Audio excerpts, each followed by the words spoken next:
Hello and welcome to Inside Scoop. I'm Sumi Das. Joining me is Josh Lowenson, staff writer for CNET, and we're going to talk about the shakeup, the management shakeup at Apple today. So Scott Forstall and John Browett are either out or on their way out.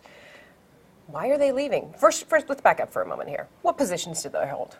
Sure. So Forstall was basically the chief of iOS software. That's the software that runs on iPhones, iPods, and iPads. Yeah. At the keynotes, he made all the announcements about the improvements to iOS. Exactly. He was a big product guy. You know, he was the architect of that software.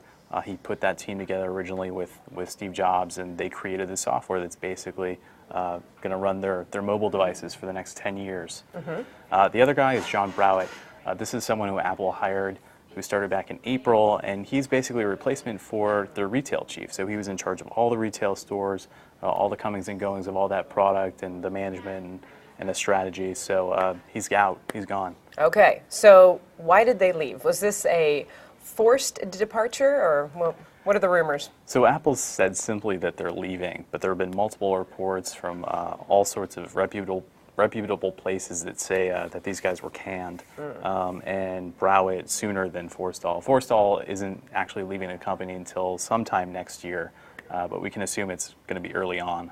Now, I keep seeing the stock climb 500, 600, 700 points, but yet people are unhappy, obviously, at Apple. So what's the talk about why they were asked to leave? I mean, does this have something for Forstall to do with Maps and how it was less than a stellar launch of their Maps app?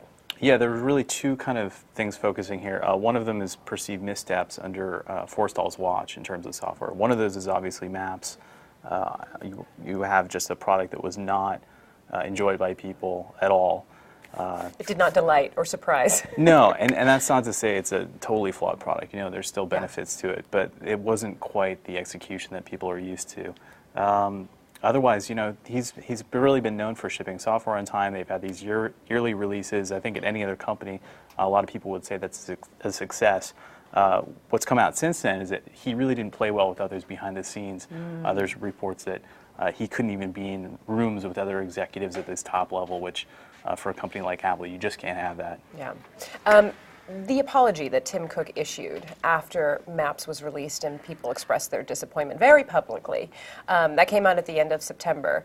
I read a report that said that Forstall refused to sign that apology, to issue that apology. Is that correct? You know, we haven't been able to confirm that, but obviously, if true, that's huge. I mean, to not put your name on something and have Cook do it, you know, obviously the top executive, the buck stops there. Yeah. But you have other executives, including Bob Mansfield, who runs hardware, and now he's been assigned some other roles as part of this restructuring, who put his name on something when the company kind of retreaded on some recycling and environmental waste things that they did earlier this year.